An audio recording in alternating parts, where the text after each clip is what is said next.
I could not watch Governor Walz's State of the State speech. I probably should have, because it turned out it was very brief, 23 minutes. But I saw all the pertinent video and audio of it. And I just, for my own well-being, I just thought, I can't do it.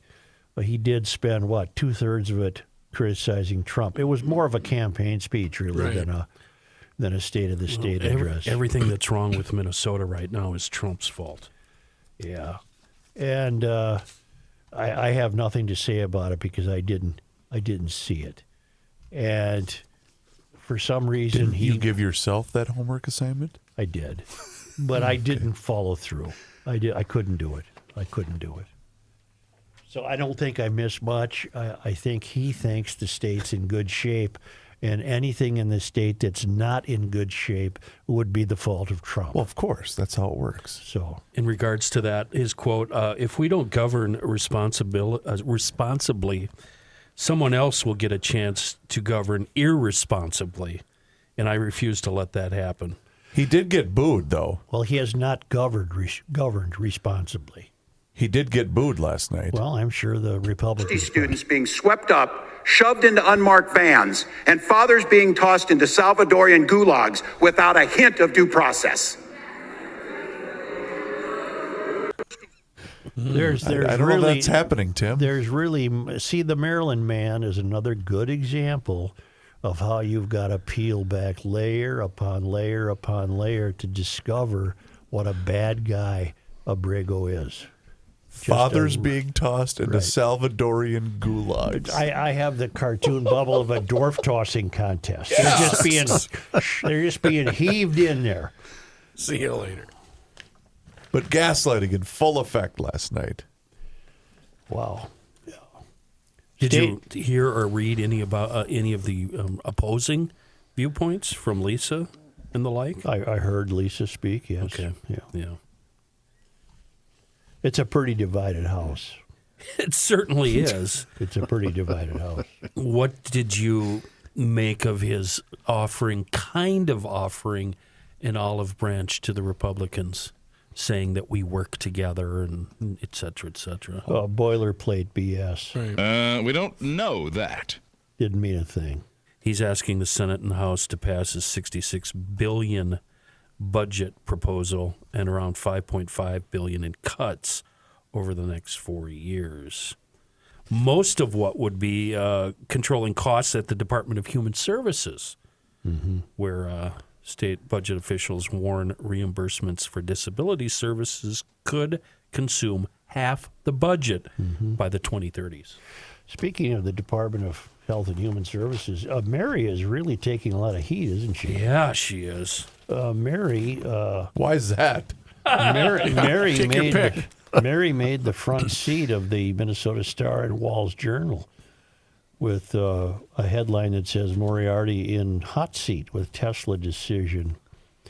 And boy, they even had an editorial about it, a guest editorial ripping her, and letters to the editor ripping her. Brandy Bennett, a big long piece. And I was surprised to see, you're right, the letters to the editor. That seemed like a first to me. She's in hot water because she let this Tesla scratch her off the hook. And I don't buy her answer. I don't understand her explanation. She said, we try to make decisions without looking at the political consequences. Can we always predict how a story will be portrayed in the media and what people will say? No, we can't. But she said something to the effect that this is a way we can ensure public safety. What does that mean? Seems like the opposite to me. It's not public safety to have this idiot walking around keying cars. I suppose he doesn't deserve a life term in what Walz would call a gulag. But he did do it 6 times. 6 times. And so what we also learned from that is, apparently, if I rob 6 banks, do I only get charged for 1 felony?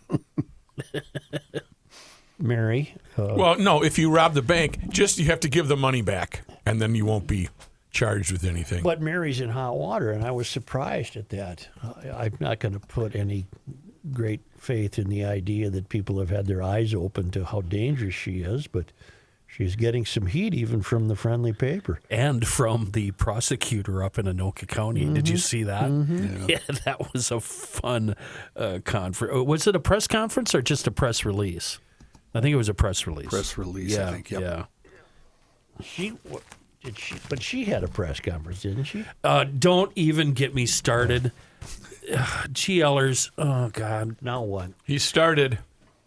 She was at a Hennepin County Library, Brooklyn Park Library, holding a news conference announcing a new initiative that will make gun locks free at 11 libraries in Hennepin County. Every single gun owner in this state has more gun locks than he or she has guns. Right. These things are readily available, and they're next to nothing, if not free. And we all have gun locks. The only people that don't have gun locks, criminals. Okay.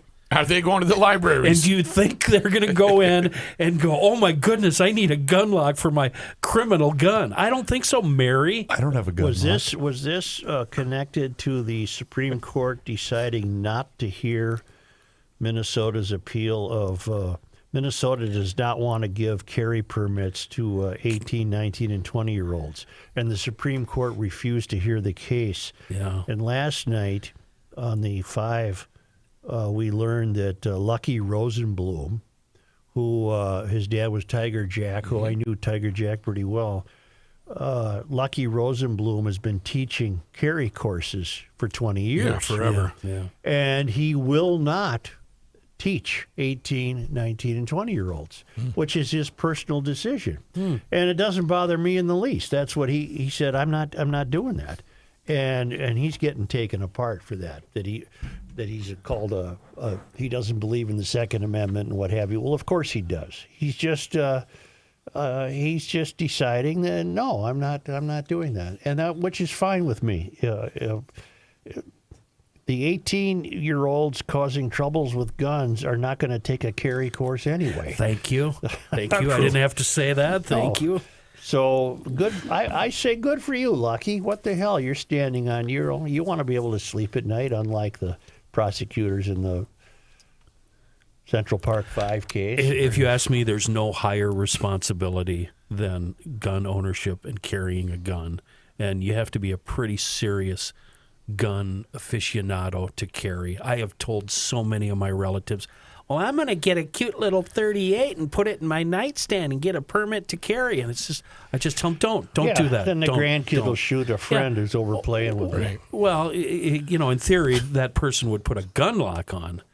But this gun lock thing has got me so upset. When I get home today, I'm going to count how many gun locks. I bet you I've got 20. You have more gun locks than guns? I bet I do. I got 3. Why? I got 3. I am going to count my gun locks. Yeah. Joe, I really don't want to make you upset, before we have to break, because I really try hard not to get you going with various things that plague don't then. the state of Minnesota. But thank you very much, Aaron, for sending this clip of Tim Walz last night at the State of the State. The State of the State, Joe, was last night. This budget was not written to please everyone. It was written to bring everyone to the table. And when we get there, we're going to have disagreements, no doubt. My progressive friends might have wished we were cutting a little less. My conservative friends might wish we were cutting a little bit more. Yep. My wife wishes that I would take the pay raise that was offered, but I turn it down. But this is how government's supposed to work. It's not supposed to be one old man sitting in the Oval Office sending out middle-of-the-night tweets that shot markets into freefall. It's not supposed to be a bunch of 20-somethings unelected showing up at federal agencies and firing everyone. It's not supposed to be chaos and destruction.